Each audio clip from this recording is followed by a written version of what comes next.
Master കീയുടെ പുതിയൊരു ക്ലാസ്സിലേക്ക് ഏവർക്കും സ്വാഗതം. അപ്പോൾ നമ്മുടെ CSEB നോട്ടിഫിക്കേഷനൊക്കെ വന്നു.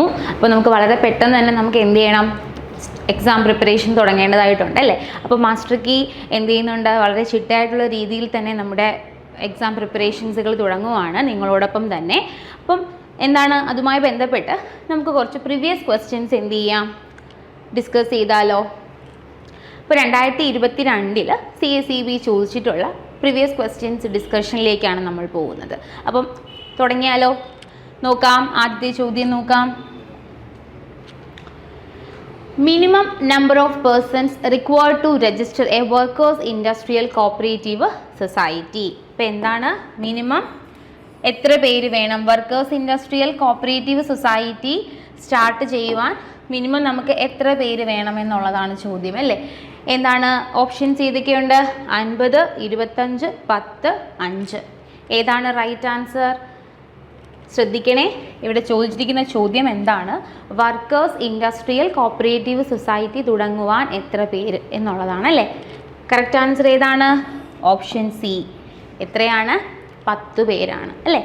നമ്മൾ നോർമലി പഠിക്കുന്ന എന്താണ്, ഒരു സൊസൈറ്റി രജിസ്റ്റർ ചെയ്യണമെങ്കിൽ അവിടെ നമുക്ക് എത്ര പേഴ്സൺസ് വേണമെന്നാണ് നമ്മൾ പഠിച്ചിട്ടുള്ളത്, 25 അല്ലേ. അപ്പോൾ ഓട്ടോമാറ്റിക്കലി നമുക്ക് 25 അല്ലേ ഇൻഡസ്ട്രിയൽ കോപ്പറേറ്റീവ്സിന് നമുക്ക് തോന്നാം. അല്ല, ശ്രദ്ധിക്കണേ, ഇൻഡസ്ട്രിയൽ കോപ്പറേറ്റീവ്സ് തുടങ്ങാൻ 10 പേര് മതി. നോർമലി ഒരു സൊസൈറ്റി സ്റ്റാർട്ട് ചെയ്യണമെങ്കിൽ, രജിസ്റ്റർ ചെയ്യണമെങ്കിൽ 25% ഫ്രം ഡിഫറെൻറ്റ് ഫാമിലി എന്നുള്ളതാണ്. പക്ഷേ ഇൻഡസ്ട്രിയൽ സൊസൈറ്റിയുടെ കേസിൽ ഒരു എക്സെപ്ഷൻ കേസ് പഠിച്ചോണേ. ഓക്കെ അല്ലേ. അപ്പോൾ ഇതിൻ്റെ ആൻസർ എന്താണ്, വർക്കേഴ്സ് ഇൻഡസ്ട്രിയൽ കോപ്പറേറ്റീവ് തുടങ്ങുവാൻ 10 മെമ്പേഴ്സാണ് മിനിമം വേണ്ടത്.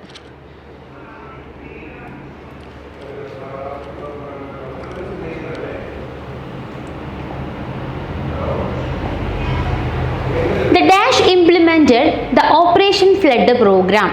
ഓപ്പറേഷൻ ഫ്ലഡ് പ്രോഗ്രാം ഇംപ്ലിമെൻ്റ് ചെയ്തത് താഴെ പറയുന്ന ഏത് ഇൻസ്റ്റിറ്റ്യൂഷൻ്റെ സഹായത്തോടു കൂടിയാണ്, അല്ലെങ്കിൽ ആരുടെ അസിസ്റ്റൻസോടു കൂടിയാണ് എന്നുള്ളതാണ് ചോദ്യം. എന്തൊക്കെയാണ് നമ്മുടെ ഓപ്ഷൻസ്? NCDC ഉണ്ട്, NCHF ഉണ്ട്, NDDB ഉണ്ട്, NCCT ഉണ്ട് അല്ലേ. വളരെ എളുപ്പമുള്ള ചോദ്യമാണ് അല്ലേ, എല്ലാവർക്കും അറിയാമെന്നുള്ളതാണ് അല്ലേ. ആരാണ്? നാഷണൽ ഡയറി ഡെവലപ്മെൻറ്റ് ബോർഡാണ് അല്ലേ. നാഷണൽ ഡയറി ഡെവലപ്മെൻറ്റ് ബോർഡിൻ്റെ അസിസ്റ്റൻസോടു കൂടിയാണ് ഓപ്പറേഷൻ ഫ്ലഡ് പ്രോഗ്രാം എന്ത് ചെയ്തിട്ടുള്ളത്, സ്റ്റാർട്ട് ചെയ്തിട്ടുള്ളത്.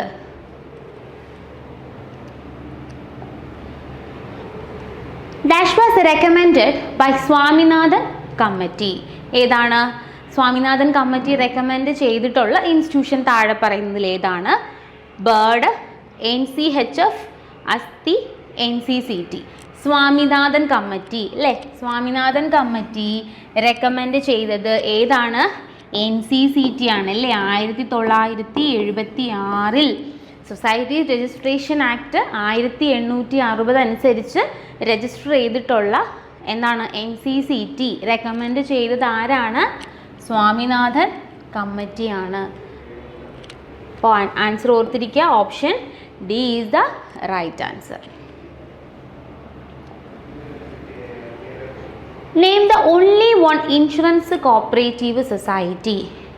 ഒരേ ഒരു ഇൻഷുറൻസ് കോപ്പറേറ്റീവ് സൊസൈറ്റിയാണ് നമുക്ക് കേരളത്തിലുള്ളത് അല്ലേ. ഏതാണ്? കാപ്പെക്സ് ആണോ, കോയിൻസ് ആണോ, SPCS ആണോ, കോസ്റ്റെക് ആണോ? ഏതാണ്? കോയിൻസ് അല്ലേ. ഇൻഷുറൻസ് സൊസൈറ്റി ഏതാണ്? കോയിൻസ് ആണ്. The only one insurance cooperative society ഏതാണ്? കോയിൻസ്. ഓപ്ഷൻ ബി ആണ് ഇവിടുത്തെ right answer. Full form of CMAS. എന്താണ് full form of CMAS? Cooperative education material arrangement service എന്നാണോ, cooperative education materials advisory service എന്നാണോ, cooperative education material advanced service എന്നാണോ, അതോ management arrangement എന്നാണോ CMASൻ്റെ എക്സ്പാൻഷൻ? ഒന്ന് ശ്രദ്ധിക്കണേ, cooperative education material advisory service ആണ് CMASൻ്റെ എക്സ്പാൻഷൻ എന്ന് പറയുന്നത്. എന്താണ്? Cooperative education material advisory service ആണ് CMAS. CMAS ആരുടെ കീഴിലാണ് വരുന്നത്? ആരുമായി നമുക്ക് ബന്ധപ്പെടുത്താം? ഓർത്തോണേ, ICAയുടെ ആയിട്ടുള്ള ഒരു എന്താണ് എഡ്യൂക്കേഷൻ ബേസ്ഡ് ആയിട്ടുള്ള ഒരു അഡ്വൈസറി സർവീസാണ് സീമാസ് എന്ന് പറയുന്നത്. ഇൻ്റർനാഷണൽ കോപ്പറേറ്റീവ് അലയൻസിൻ്റെ ഒരു വിങ് ആയിട്ടാണ് ഇത് പ്രവർത്തിക്കുന്നത്. സീമാസ് connected to ICA.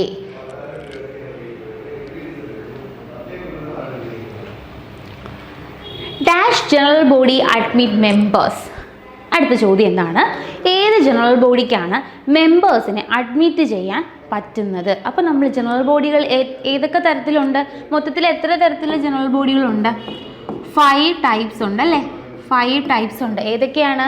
First general body ഉണ്ട്, ആനുവൽ ജനറൽ ബോഡി ഉണ്ട്, സ്പെഷ്യൽ ജനറൽ ബോഡി ഉണ്ട്, റെപ്രസെൻറ്റേറ്റീവ് ജനറൽ ബോഡി ഉണ്ട്, ദെൻ അവസാനത്തേതാ ലാസ്റ്റ് ജനറൽ ബോഡി ഉണ്ട് അല്ലേ? അങ്ങനെ 5 ടൈപ്പ് ജനറൽ ബോഡിയാണ് നമ്മൾ പഠിച്ചിട്ടുള്ളത് അല്ലേ? അപ്പോൾ ഇതിൽ ഏത് ജനറൽ ബോഡിക്കാണ് മെമ്പേഴ്സിനെ അഡ്മിറ്റ് ചെയ്യാൻ സാധിക്കുന്നത് എന്നുള്ളതാണ് നമ്മുടെ ചോദ്യം.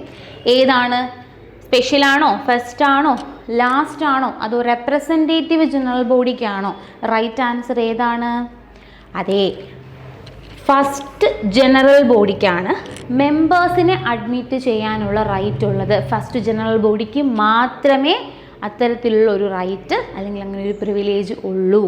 ഓക്കെ, അപ്പോൾ നമ്മളിവിടുത്തെ ആൻസർ എന്താണ്? ഓപ്ഷൻ ബി ആണ് ഇവിടുത്തെ right answer. First general body. First general body can admit members. According to Rule 15 of KCS Act, a society is classified on the basis of its rule 15 KCS act 1969 rule 15 നമ്മൾ എന്ത് ചെയ്യുന്നുണ്ട്? സൊസൈറ്റീസിനെ classify ചെയ്യുന്നുണ്ട്. എന്തിൻ്റെ ബേസിലാണ് നമ്മൾ എന്ത് ചെയ്യുന്നത്? Rule 15 പ്രകാരം സൊസൈറ്റീസിനെ ക്ലാസിഫൈ ചെയ്യുന്നത് എന്നുള്ളതാണ്. ഫിനാൻഷ്യൽ പൊസിഷൻസിൻ്റെ ബേസിലാണോ, അതോ വർക്കിംഗ് ക്യാപിറ്റലിൻ്റെ ബേസിലാണോ, പ്രോഫിറ്റബിലിറ്റിയുടെ ബേസിലാണോ, അല്ലെങ്കിൽ സൊസൈറ്റികളുടെ പെർഫോമൻസിൻ്റെ ബേസിലാണോ നമ്മൾ അവയെ ക്ലാസിഫൈ ചെയ്യുന്നത്? ഏതിൻ്റെ ബേസിലാണ്? Yes, option C is the right answer. Principal ഒബ്ജക്റ്റിൻ്റെ ബേസിലാണ് നമ്മൾ സൊസൈറ്റീസിനെ റൂൾ 15 പ്രകാരം ക്ലാസിഫൈ ചെയ്യുന്നത്. ഓർത്തിരിക്കുക, option C is the right answer. The Chief Executive of the State Cooperative Union, SCU. SCUവിൻ്റെ ചീഫ് എക്സിക്യൂട്ടീവ് ആരെന്നുള്ളതാണ് ചോദ്യം അല്ലേ? 1970 നിലവിൽ വന്ന എന്താണ് സ്റ്റേറ്റ് കോപ്പറേറ്റീവ് യൂണിയൻ്റെ ചീഫ് എക്സിക്യൂട്ടീവ് ആരാണ്? ഓപ്ഷൻസ് ഏതൊക്കെയാണ് ഇവിടെ? അഡീഷണൽ രജിസ്റ്റർ ഉണ്ട്, ഡെപ്യൂട്ടി രജിസ്റ്റർ ഉണ്ട്, അസിസ്റ്റൻറ്റ് രജിസ്റ്റർ ഉണ്ട്, ജോയിൻറ്റ് രജിസ്റ്റർ ഉണ്ട് അല്ലേ? അപ്പോൾ ഇതിൽ ഏതാണ് ചീഫ് എക്സിക്യൂട്ടീവ് പൊസിഷനിൽ വരുന്ന ആരാണ്? State cooperative union. ഒരു ഡൗട്ടും ഇല്ല അല്ലേ? ഏതാണ്? Option A is the right answer. Additional register ആണ് അല്ലേ? സ്റ്റേറ്റ് കോപ്പറേറ്റീവ് യൂണിയൻ്റെ റിട്ടേണിംഗ് ഓഫീസറും അതുപോലെ ചീഫ് എക്സിക്യൂട്ടീവ് അഥവാ സെക്രട്ടറിയും ആര് തന്നെയാണ്? അഡീഷണൽ രജിസ്റ്റർ തന്നെയാണ്. നമുക്കത് ഒരേപോലെ പഠിക്കാം അല്ലേ? വളരെ എളുപ്പത്തിൽ അത് മനസ്സിലാക്കി വെക്കാം. സ്റ്റേറ്റ് കോപ്പറേറ്റീവ് യൂണിയൻ എന്നാണ് 1970 നിലവിൽ വന്നത്.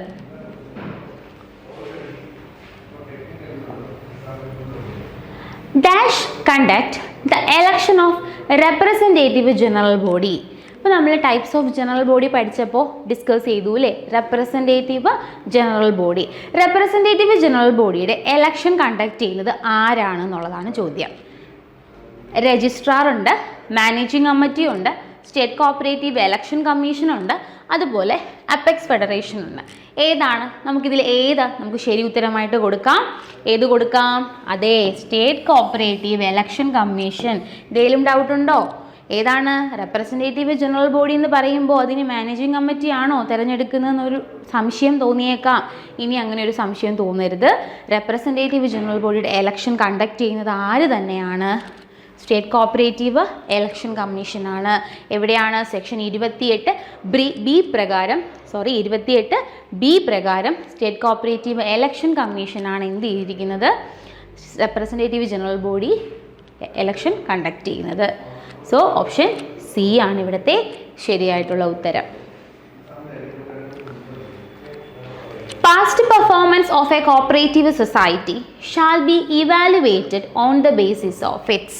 ഒരു സൊസൈറ്റിയുടെ പാസ്റ്റ് പെർഫോമൻസ് എങ്ങനെയാണ്, ആ സൊസൈറ്റിയുടെ വർക്കിംഗ് നല്ല രീതിയിലാണോ അല്ലെങ്കിൽ അതിൽ ഡെവലപ്മെൻ്റ് ഉണ്ടോ എന്നുള്ളത് രീതിയിൽ എന്ത് ക്രൈറ്റീരിയയുടെ ബേസിലാണ് നമ്മൾ അവയെ മെഷർ ചെയ്യുന്നത് എന്ന് വേണമെങ്കിൽ നമുക്ക് പറയാം അല്ലേ. അപ്പോൾ നമ്മുടെ ചോദ്യം എന്താണ്? Past performance of A cooperative society shall be evaluated on the basis of എങ്ങനെയാണ് അവരുടെ പ്രോഫിറ്റ്, കഴിഞ്ഞ വർഷങ്ങളിൽ അവരെത്രയാണ് പ്രോഫിറ്റ് നേടിയെന്നുള്ളതിൻ്റെ ബേസിലാണോ, അല്ലെങ്കിൽ ഡിവിഡൻഡ് എത്ര ഡിസ്ട്രിബ്യൂട്ട് ചെയ്തു മെമ്പേഴ്സിന് അതിൻ്റെ ബേസിലാണോ, വർക്കിംഗ് ക്യാപിറ്റൽ എത്രയുണ്ടായിരുന്നു കഴിഞ്ഞ വർഷങ്ങളിൽ അതിൻ്റെ ബേസിലാണോ, ദെൻ ലാസ്റ്റ് എന്താണ് volume of reserve fund of the society, അവർക്ക് ഓരോ വർഷവും എത്ര എമൗണ്ടോളം അവർക്ക് റിസർവ് കീപ്പ് ചെയ്യാൻ പറ്റി എന്നുള്ളതിൻ്റെ ബേസിലാണോ, ഏതിൻ്റെ ബേസിലാണ്? ഒരു ഡൗട്ടും വേണ്ട, volume of reserve fund of the society. Working ക്യാപിറ്റലോ അല്ലെങ്കിൽ പ്രോഫിറ്റ് എന്ന് പറയുമ്പോൾ നമുക്ക് പ്രോഫിറ്റ് നേടിയിട്ടുണ്ടെങ്കിലും അത് എത്രത്തോളം നമുക്കത് റിസർവിലോട്ട് വയ്ക്കാൻ പറ്റി എന്നുള്ളതാണ് സക്സസ് എന്ന് പറയുന്നത്. സോ നമുക്കിവിടെ പ്രോഫിറ്റബിലിറ്റി പറയാൻ പറ്റത്തില്ല. സോ ദ ആപ്റ്റ് ആൻസർ ഇവിടെ എന്താണ്? Volume of reserve fund of the society. Past ഇയേഴ്സിൽ ഉള്ള റിസർവ് ഫണ്ടിൻ്റെ ബേസിലാണ് സൊസൈറ്റിയുടെ ഒരു പെർഫോമൻസ് നമ്മൾ ഇവാലുവേറ്റ് ചെയ്യുന്നത്.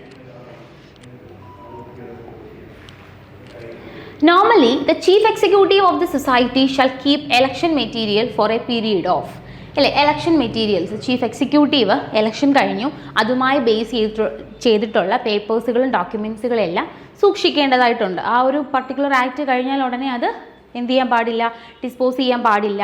അത് മിനിമം എത്ര ഇയർ അല്ലെങ്കിൽ എത്ര മന്ത് നമ്മൾ എന്ത് ചെയ്യണം, ആ സൊസൈറ്റിയിൽ കൺസേൺഡ് ബാങ്കിലോ സൊസൈറ്റിയിലോ സൂക്ഷിക്കണം എന്നുള്ളതാണ് നമ്മുടെ ചോദ്യം. So the chief executive of this society shall keep the election material for a period of 3 months. എത്ര മാസം വരെ നമ്മളത് കീപ്പ് ചെയ്യണം നമ്മുടെ സൊസൈറ്റിയിൽ അല്ലെങ്കിൽ ബാങ്കിൽ? എത്ര മാസം വരെ കീപ്പ് ചെയ്യണം? 3 മാസം വരെ കീപ്പ് ചെയ്യണം എന്നുള്ളതാണ്. മിനിമം 3 months നമ്മൾ ഉറപ്പായിട്ടും എന്ത് ചെയ്തിരിക്കണം, അത് സൂക്ഷിച്ചിരിക്കണം. അപ്പോൾ normally chief executive election materials എത്ര മാസം? 3 months ആണ് എന്ത് ചെയ്യേണ്ടത്, കീപ്പ് ചെയ്യേണ്ടത് അണ്ടർ ഹിസ് കസ്റ്റഡി.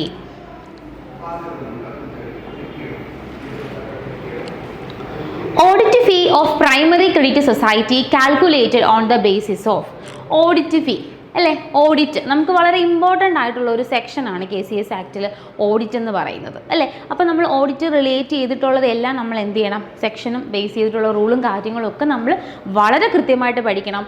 അതിൽ എക്സംഷൻ കേസസുകൾ നമ്മൾ കൃത്യമായിട്ട് പഠിക്കണം. വളരെ ചാൻസ് കൂടുതലാണ്, ആ ഏരിയയിൽ നിന്ന് ചോദ്യങ്ങൾ വരാൻ വളരെ ചാൻസ് കൂടുതലാണ് കേട്ടോ. അപ്പോൾ അതിൽ നമ്മുടെ ഇവിടുത്തെ ചോദ്യം എന്താണ്, അതുമായി ബന്ധപ്പെട്ട് പ്രൈമറി ക്രെഡിറ്റ് സൊസൈറ്റികൾ നമുക്കറിയാം ഓഡിറ്റ് ഫീ കാൽക്കുലേറ്റ് ചെയ്യുന്നത് എന്തിൻ്റെ ബേസിലാണ്? എല്ലാ സൊസൈറ്റികളും ഒരേ ബേസിസിലാണ് ഓഡിറ്റ് ഫീ കാൽക്കുലേറ്റ് ചെയ്യുന്നത്? അല്ല. എല്ലാ സൊസൈറ്റികളും ഒരേ രീതിയിലുള്ള വർക്കിങ്ങിലാണോ അല്ലെങ്കിൽ ഒരേ രീതിയിലുള്ള പ്രിൻസിപ്പൽ ഒബ്ജക്റ്റിലാണോ പ്രവർത്തിക്കുന്നത്? അല്ല. നമുക്ക് പല ടൈപ്പ് ക്രെഡിറ്റ് ഉണ്ട്, നോൺ ക്രെഡിറ്റ് ഉണ്ട്, കൺസ്യൂമർ സൊസൈറ്റികളുണ്ട്, ട്രാൻസ്പോർട്ട് സൊസൈറ്റികളുണ്ട്, വനിതാ കോപ്പറേറ്റീവ്സുകളുണ്ട്. അപ്പോൾ പല ടൈപ്പ് സൊസൈറ്റികൾ നമുക്ക് നിലവിലുണ്ട് അല്ലേ. അപ്പോൾ ഓരോ ടൈപ്പും ഓരോ ബേസിസിലാണ് നമ്മളതിൻ്റെ ഓഡിറ്റ് ഫീ കാൽക്കുലേറ്റ് ചെയ്യുന്നത് അല്ലേ. അപ്പോൾ ഇവിടുത്തെ നമ്മുടെ ചോദ്യം പ്രൈമറി ക്രെഡിറ്റ് സൊസൈറ്റികൾ അവരുടെ ഓഡിറ്റ് ഫീ എന്തിൻ്റെ ബേസിലാണ് കാൽക്കുലേറ്റ് ചെയ്യുന്നത്? Net profit, gross profit, working capital, gross income, ഏതിൻ്റെ ബേസിലാണ്? ഒരു ഡൗട്ടും വേണ്ട, option D working capital. Primary credit സൊസൈറ്റികൾ അവരുടെ വർക്കിംഗ് ക്യാപിറ്റലിൻ്റെ ബേസിലാണ് എന്ത് ചെയ്യുന്നുള്ളത്, ഓഡിറ്റ് ഫീ കാൽക്കുലേറ്റ് ചെയ്യുന്നത് കേട്ടോ. ഓപ്ഷൻ ഡി ആണ് ഇവിടുത്തെ ശരിയായിട്ടുള്ള ഉത്തരം, വർക്കിംഗ് ക്യാപിറ്റൽ. നെക്സ്റ്റ് ചോദ്യം എന്താണ്? KCS ആക്റ്റിൽ സെക്ഷൻ 57B കേട്ടോ. KCS ആക്റ്റിൽ 57Bയിൽ എന്താണ് സ്പെസിഫൈ ചെയ്യുന്നത്? KCS act section 57B deals with pension സ്കീമാണോ, ഗ്രാറ്റുവിറ്റി ആണോ, ഡെപ്പോസിറ്റ് ഗ്യാരണ്ടി സ്കീമാണോ, പ്രോവിഡന്റ് ഫണ്ട് സ്കീമാണോ? ഏതാണ് 57B? സെക്ഷൻ 57 എന്താണ് പറയുന്നത്? സെക്ഷൻ 57 എന്ന് പറയുന്നത് ഇൻവെസ്റ്റ്മെന്റ് ഓഫ് ഫണ്ട്സ് ആണ് അല്ലേ. ഇൻവെസ്റ്റ്മെന്റ് ഓഫ് ഫണ്ട്സിനെ പറ്റിയിട്ടാണ് സെക്ഷൻ 57 പറയുന്നത്. 57 ഇൻവെസ്റ്റ്മെൻറ്റ്സ് ഓഫ് ഫണ്ട്സ്. 56 നമ്മൾ ഡിസ്പോസൽ ഓഫ് പ്രോഫിറ്റിനെ എങ്ങനെ ഡിസ്പോസൽ ചെയ്യണം എന്നുള്ളത് നമ്മൾ അവിടെ സ്പെസിഫൈ ചെയ്യുന്നു. റിസർവ് ഫണ്ടിലോട്ട് എത്ര, മെമ്പർ റിലീഫിലോട്ട് എത്ര, അഗ്രികൾച്ചർ ക്രെഡിറ്റ് സ്റ്റെബിലൈസേഷനിലോട്ട് എത്ര, അല്ലേ? അതിനുള്ള നമ്മൾ സ്റ്റാറ്റ്യൂട്ടറി ആയിട്ടുള്ളതും അല്ലാത്തതുമായിട്ടുള്ള റിസർവുകൾ എങ്ങനെ കീപ്പ് ചെയ്യണം എന്നുള്ളത് നമ്മളവിടെ പഠിക്കുന്നു. ദെൻ അടുത്ത സെക്ഷൻ എന്താ പറയുന്നത്? ഇൻവെസ്റ്റ്മെൻറ്റ് ഓഫ് ഫണ്ട്സിനെ പറ്റിയിട്ടാണ്. അതിൽ നമ്മൾ മെയിനായിട്ട് 57A, 57B, 57C, 57D, പുതിയ അമെൻമെൻറ്റ് പ്രകാരം 57E റിവൈവൽ ഫണ്ടിനെ പറ്റിയിട്ടും എന്ത് ചെയ്യുന്നുണ്ട്? ലേറ്റസ്റ്റ് ആയിട്ടുള്ള അമെൻമെൻറ്റ് പ്രകാരം ഒരു സെക്ഷനും കൂടെ ഇവിടെ ഇൻക്ലൂഡ് ആയിട്ടുണ്ട്, അല്ലേ? 57E റിവൈവൽ കോപ്പറേറ്റീവ് റിവൈവൽ ഫണ്ടും കൂടെ ഈ ഇൻവെസ്റ്റ്മെൻറ്റ് ഓഫ് ഫണ്ടിനകത്ത് ഇൻക്ലൂഡ് ചെയ്തിട്ടുണ്ട് കേട്ടോ. ഇത് പുതിയതാണ്, ലേറ്റസ്റ്റ് അമെൻമെൻറ്റ് പ്രകാരം വന്നതാണ്, അല്ലേ? മുന്നേ ഉണ്ടായിരുന്നത് ആരൊക്കെയാണ്? ഈ 4 പേരുമാണ് ഇൻവെസ്റ്റ്മെൻറ്റ് ഓഫ് ഫണ്ട്സിൽ. എക്സാമിന് എപ്പോഴും ഉണ്ടല്ലോ, വളരെ CSEBക്ക് വളരെ ഇഷ്ടപ്പെട്ട ആൾക്കാരാണെന്ന് കരുതിക്കൊള്ളുക. എപ്പോഴും എന്ത് ചെയ്യാറുണ്ട്? ഇതിൽ നിന്നൊരു ചോദ്യം വരാറുണ്ട്. 57D എന്താണ്, C എന്താണ്, B എന്താണ്, ഇത്തരത്തിലുള്ള ചോദ്യങ്ങൾ വരാറുണ്ട്. അപ്പം നമുക്കിനി അത് തെറ്റാതെ ഒന്ന് പഠിച്ചാലോ? നോക്കാം. 57 നമ്മൾ ഇൻവെസ്റ്റ്മെൻ്റ് ആണെന്ന് പറഞ്ഞു, അല്ലേ? അത് ക്ലിയർ അല്ലേ? ഇനി 57A എന്നറിയാവോ? കോപ്പറേറ്റീവ് വെൽഫെയർ ഫണ്ടാണ്. വെൽഫെയർ ഫണ്ടിനെ പറ്റിയിട്ടാണ് 57Aയിൽ പറയുന്നത്. വെൽഫെയർ ഫണ്ടിനെ പറ്റിയിട്ടാണ്. ബിയിൽ എന്താ പറയുന്നത്? ബിയിലാണ് ഡെപ്പോസിറ്റ് ഗ്യാരണ്ടി സ്കീം പറയുന്നത്. ബി എന്താണ്? Deposit guarantee scheme. സിയും ഡിയും പഠിക്കാൻ വളരെ എളുപ്പമാണ്. നമുക്കതിൻ്റെ കണക്ട് ചെയ്തിട്ട് തന്നെ എന്ത് ചെയ്യാം? വളരെ എളുപ്പത്തിൽ പഠിക്കാം. നോക്കാം. 57C എന്താണ്? കൺസോർഷ്യം ലെൻഡിങ് സ്കീമാണ്. എന്താണ്? കൺസോർഷ്യം. C4 എന്താണ്? C4 consortium. നമുക്ക് ആ കറക്റ്റ് വേർഡ് അതുമായിട്ട് എന്ത് ചെയ്യാം? ലിങ്ക് ചെയ്തങ്ങ് പഠിച്ചേക്കാം. 57C എന്താണ്? കൺസോർഷ്യം ലെൻഡിങ് സ്കീമാണ്. ഓക്കെ അല്ലേ? ദെൻ 57D എന്താണ്? റിസ്ക് ഫണ്ടാണ്. കോപ്പറേറ്റീവ് റിസ്ക് ഫണ്ടിനെ പറ്റി പറയുന്ന ഏതാണ്? Risk fund. ആ ഫണ്ട് ബേസിൽ അങ്ങ് റിസ്ക് ഫണ്ട് മാറിപ്പോവരുത്. മുന്നേ നമുക്ക് ഫണ്ട് എളുപ്പത്തിൽ റിസ്ക് ഫണ്ട് പഠിക്കായിരുന്നു. അപ്പോൾ ഒരു സെക്ഷനും കൂടെ ഈ വന്നിട്ടുണ്ട്, അത് റിവൈവൽ ഫണ്ടാണ്. അപ്പോൾ റിസ്ക് ഫണ്ട് കഴിഞ്ഞിട്ടാണ് ഈയിലാണ് റിവൈവൽ ഫണ്ടിനെ പറ്റി പറയുന്നത് കേട്ടോ. ഒന്ന് ഓർത്തോണേ. അപ്പോൾ ക്ലിയർ അല്ലേ? ഇൻവെസ്റ്റ്മെൻറ്റ് ഓഫ് ഫണ്ട്സുമായിട്ട് റിലേറ്റ് ചെയ്ത് ഇനി 57ABCDE ചോദിച്ചാൽ നമുക്കിനി തെറ്റത്തേയില്ല. ഒന്നും കൂടെ നോക്കിയാലോ. എ എന്താണ്? കോപ്പറേറ്റീവ് വെൽഫെയർ ഫണ്ടാണ്. ബി ഡെപ്പോസിറ്റ് ഗ്യാരണ്ടി സ്കീമാണ്. C4 consortium lending scheme. And D എന്താണ്? കോപ്പറേറ്റീവ് റിസ്ക് ഫണ്ടാണ്. ലേറ്റസ്റ്റ് അമെൻമെൻറ്റ് പ്രകാരം വന്ന പുതിയ ഫണ്ട് ഏതാണ്? 57E പ്രകാരം റിവൈവൽ ഫണ്ടാണ്. ഓക്കെ അല്ലേ? ഫണ്ട് ഇനി ഇതുമായി ബന്ധപ്പെട്ട ചോദ്യങ്ങൾ നിങ്ങൾക്ക് വളരെ കോൺഫിഡൻ്റ് ആയിട്ട് എഴുതാൻ പറ്റുമല്ലോ. ഓക്കെ, അപ്പോൾ നമുക്ക് അടുത്ത ചോദ്യത്തിലേക്ക് നോക്കാം. അതിന് മുന്നേ നമുക്കിതിൻ്റെ ആൻസർ ഇപ്പോൾ നിങ്ങൾക്ക് കൃത്യമായിട്ട് അറിയായിരിക്കും, എന്നാലും ഞാൻ ഒന്നും കൂടി മാർക്ക് ചെയ്യുന്നു. സോ 57B ഇവിടുത്തെ ആൻസർ ഏതാണ്? Option C is the right answer, deposit guarantee scheme. Okay,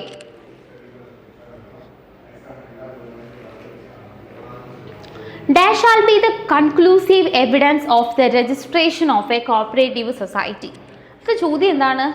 ഒരു സൊസൈറ്റിയുടെ എന്താണ് കൺക്ലൂസീവ് എവിഡൻസ്, എന്ത് രജിസ്റ്റർ ചെയ്തു എന്നുള്ളതിൻ്റെ ഒരു കൺക്ലൂസീവ് എവിഡൻസ് എന്നുള്ളതാണ് ചോദ്യം. സിമ്പിൾ അല്ലേ?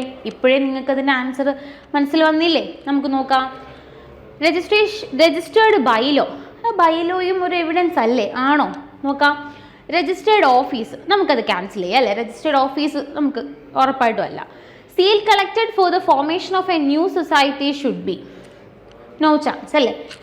രജിസ്ട്രേഷൻ സർട്ടിഫിക്കറ്റ് ഇപ്പം എന്താണ് ആൻസർ? എന്താണ്?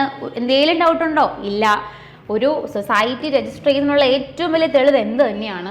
രജിസ്ട്രേഷൻ സർട്ടിഫിക്കറ്റ് തന്നെയാണ് അല്ലേ? ബൈലോ എന്ന് പറയുന്നത് നമ്മുടെ ഒരു കോൺസ്റ്റിറ്റ്യൂഷനാണ്. സൊസൈറ്റിയുടെ കോൺസ്റ്റിറ്റ്യൂഷൻ എന്ന് ചോദിച്ചാൽ ഏതാ? എന്തിൻ്റെ ബേസിലാണ് നമ്മൾ പ്രവർത്തിക്കുന്നത്? ബൈലോയുടെ ബേസിലാണ് പ്രവർത്തിക്കുന്നത്. സോ കൺക്ലൂസീവ് എവിഡൻസ് എന്ന് ചോദിക്കുമ്പോൾ ബൈലോയിലോട്ട് ചെറിയൊരു ചായ്വ് നമുക്ക് തോന്നരുത്. എന്താണ്? രജിസ്ട്രേഷൻ സർട്ടിഫിക്കറ്റ് തന്നെയാണ് കേട്ടോ. ഓപ്ഷൻ ഡി ആണ് ഇവിടുത്തെ റൈറ്റ് ആൻസർ എന്ന് പറയുന്നത്. The share money collected for the formation of a new society should be deposited in bank within. നമ്മൾ ഒരു പുതിയ സൊസൈറ്റി ഷെയർ മണി കളക്ട് ചെയ്യുന്നു. നമ്മൾ സൊസൈറ്റി അല്ലെങ്കിൽ ബാങ്കിനെ സംബന്ധിച്ച് ഈ ഷെയർ മണി ഉണ്ടല്ലോ, നമുക്ക് സൊസൈറ്റിയിൽ അങ്ങ് മുന്നോട്ട് ഒത്തിരി കാലം നമ്മുടെ കയ്യിൽ വെച്ച് സൂക്ഷിക്കാൻ പാടില്ല കേട്ടോ. അപ്പോൾ നമ്മൾ ക്യാഷ് ആണെങ്കിലും ശരി, ഒരു 25,000 കൂടുതൽ നമുക്ക് ക്യാഷ് ഇൻ ഹാൻഡ് പോലും നമുക്ക് എന്ത് ചെയ്യാൻ പാടില്ല, വയ്ക്കാൻ പാടില്ല എന്നുള്ളതാണ് റൂള്.